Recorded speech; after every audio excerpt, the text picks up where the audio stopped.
Staying productive in a healthy, joyful, and intentional way is something that every single entrepreneur I've met, I've heard about, I've listened to, is continuously exploring. It is a discipline, it is a practice, it is a theme that is recurring with entrepreneurs. And in the strategic narrative model, we have a practice that I call healthy productivity. I just put on screen my definition because I want to read it to you. I define healthy productivity as the practice of achieving your business vision, not by working more, but by applying your time and energy toward creative, original, and valuable work. Healthy productivity starts by prioritizing while you're resisting the urge to put out every fire and grounding yourself so that your work expresses your intentions and inner truth, not fear, anxiety, or reactivity. And one of the themes that I would not guess is so critical underlying this definition is discipline. Discipline, because to be intentional, to be productive in a healthy way, you have to stick to your habits, you have to stick to your intentions, you have to stick to the rules that you set yourself.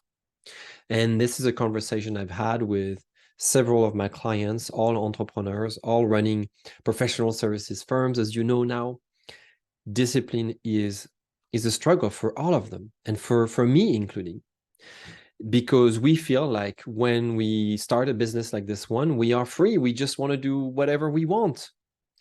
But soon enough, we realize that we need structure, we need accountability, and we need the rigor to consistently show up in front of our clients, of course, on time and ready to go, but show up in front of ourselves. Yes, ourselves, because if we don't lead as we work alone, this is a lonely work, this is a lonely job, and if we don't lead, if we don't show up consistently with that discipline, we very quickly fall into things like overwhelm, or we feel like, or regrets too. We regret the time that we spend doing other things.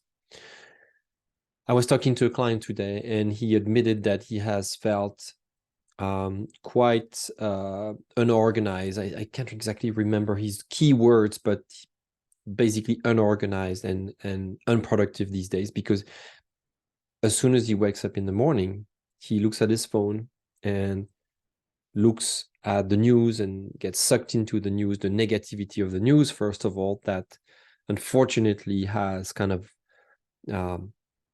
overwhelmed all our channels in the past few days. I'm talking about the news in the Middle East, unfortunately, but many other things. Afghanistan, there was an earthquake, South America, problems with the climate and so on. So we get completely negatively influenced in the morning. How do we expect to be healthily productive for the rest of the day? How do we expect to stick to our intentions? It is of utmost importance to ground yourself, plan the day before, ground yourself, and get it into your day with only one simple goal, is to just do your work, to just show up, because chances are very high you know exactly what to do to make your business work.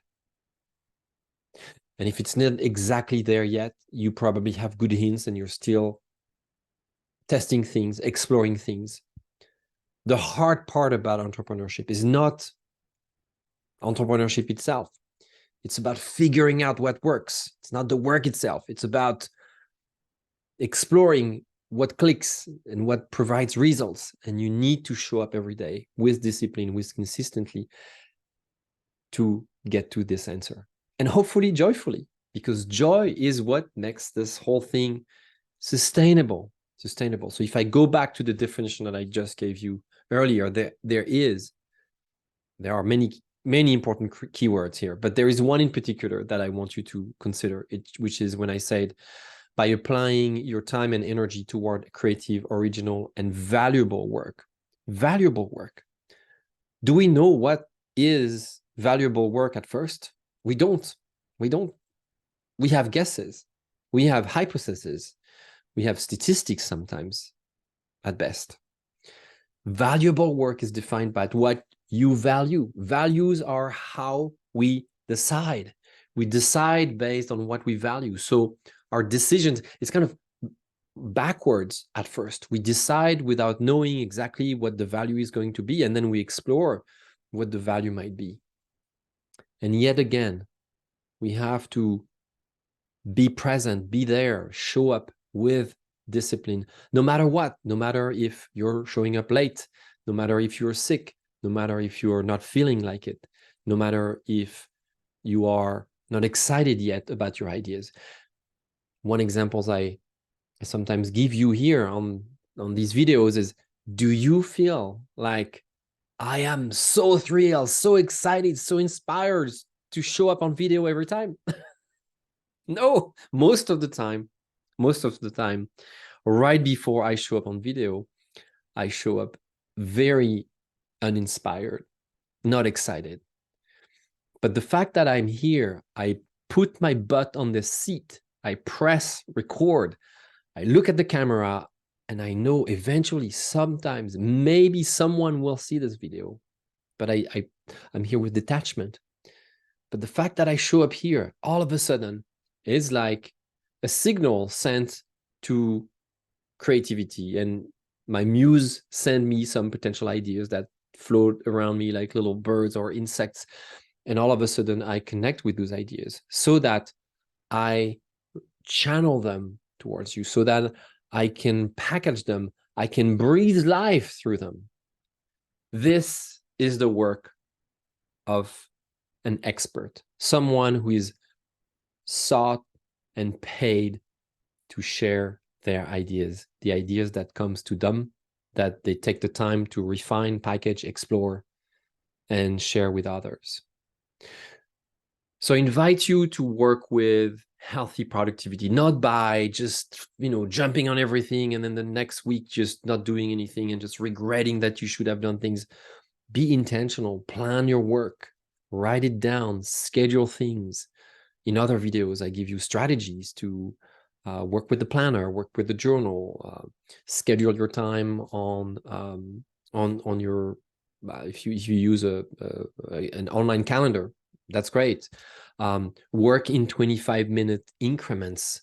That's the best. That's one of the greatest methods here, is to chunk your time and break your flow so that you consistently stay focused, but show up with discipline and get into the rhythm of showing up, getting to work, so that you can be your best creative expert self. I hope this helps.